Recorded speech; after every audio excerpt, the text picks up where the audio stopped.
أعوذ بالله من الشيطان الرجيم بسم الله الرحمن الرحيم.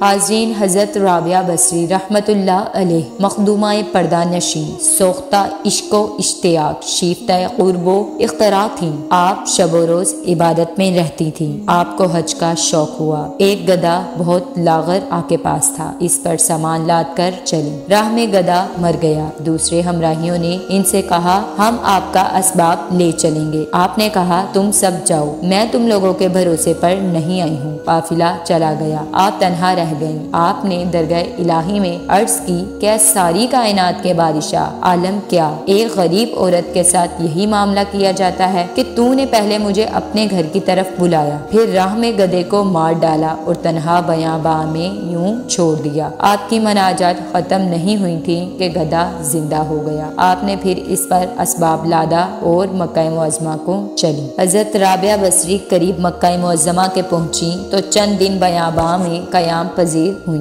اور مناجات کی کہ میرا دل رنجیدہ ہے اور یہ خیال مجھے درپیش ہے کہ میں کہاں جاتی ہوں۔ میری بنیاد ایک مشت خاک ہے اور خانہ کعبہ پتھر کا بنا ہوا محض مکان ہے۔ میری غرض ہے کہ تو مل جائے۔ اللہ تعالیٰ نے خطاب فرمایا، اے رابعہ، کیا تو چاہتی ہے کہ تمام عالم اور سب کا خون تیرے نامہ اعمال میں لکھ دیا جائے؟ کیا تو نے نہیں سنا کہ موسیٰ علیہ السلام نے جب دیدار کی آرزو کی کہ ہم نے اپنی تجلی کوہ طور پر ڈالی، جس کا اثر یہ ہوا کہ تمام پہاڑ ٹکڑے ٹکڑے ہو گیا۔ ایک بار آپ پہاڑ پر گئیں، تمام شکاری جانور آپ کے ارد گرد جمع ہو گئے، آپ کی طرف دیکھنے لگے۔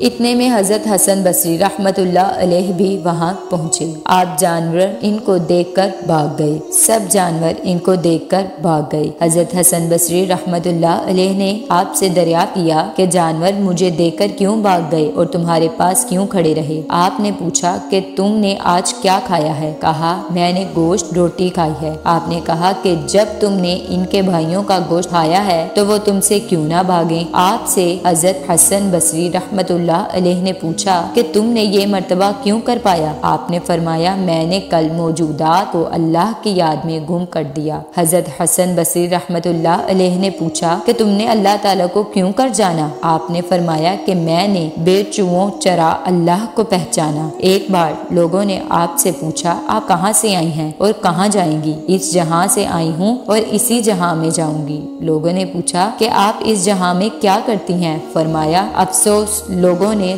سبب پوچھا، جواب دیا اس لیے افسوس کرتی ہوں کہ مجھے رزق اس جہاں سے ملتا ہے اور میں کام اس جہاں کے کرتی ہوں۔ لوگوں نے آپ سے محبت کی کیفیت دریافت کی۔ آپ نے فرمایا محبت ازل سے آئی ہے اور ابد سے ہو کر گزری۔ محبت نے تمام عالم میں کسی اور کو ایسا نہ پایا کہ اس کا گھونٹ پیتا۔ آخرکار محبت وصل اللہ ہوئی اور وہاں سے ارشاد ہوا اللہ ان کو دوست رکھتا ہے اور وہ اللہ کو دوست رکھتا ہے۔ اللہ اگر مجھے دوزخ میں بھیجے گا میں فریاد کروں گی کہ میں نے تجھے دوست رکھا۔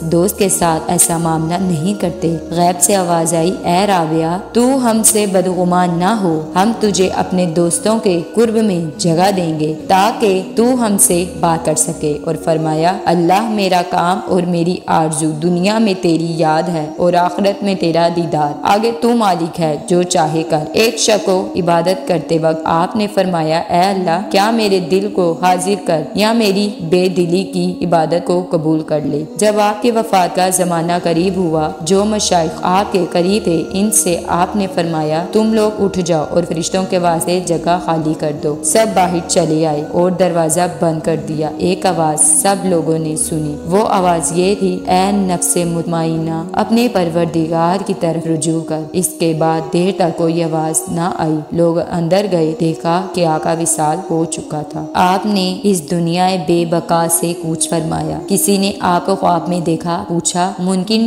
نکیر سے کیا معاملہ ہوا؟ آپ نے جواب دیا جب منکرین آئے اور مجھ سے انہوں نے پوچھا تیرا رب کون ہے، میں نے کہا کہ پلٹ جاؤ اور اللہ سے کہو کہ جب تو نے ایک خاتون عورت کو باوجود اس کے کہ تجھے تمام مخلوق کا خیال تھا کبھی فراموش نہیں کیا، پھر وہ کیوں کر تجھے بھول جاتی، حالانکہ دنیا میں بھی تیرے سوا کسی سے علاقہ نہ تھا، تو کیوں فرشتوں کے ذریعے اس سے سوال کرتا ہے؟ اللہ رب العزت کی رحمتیں ہوئیں آپ پر ستاروں کی تعداد کے بقدر، ریت کے ذروں کے برابر، پانی کے قطروں کے برابر، درختوں کے پتوں کے برابر، اور ان بہنوں پر جو آپ رحمت اللہ علیہ کی راہ میں اختیار کریں، اور اسلام ہو اور سلام ہو آپ پر مسلمان بہنوں اور بھائیوں کی طرف سے، قیامت تک آنے والوں کی طرف سے، آمین۔ حاضرین، اس واقعے سے ہمیں یہ سبق ملتا ہے کہ بے شک اللہ کے عشق کی شان ہی نرالی ہے۔ زہے نصیب کے جسے یہ اللہ کا حقیقی عشق نصیب ہو جائے، یقیناً وہ دنیا میں ہی جنت کا سکون پا لیتا ہے۔ حضرت رابعہ بصری رحمت اللہ علیہ کی زندگی آج کی ہماری خواتین کے لیے مشعل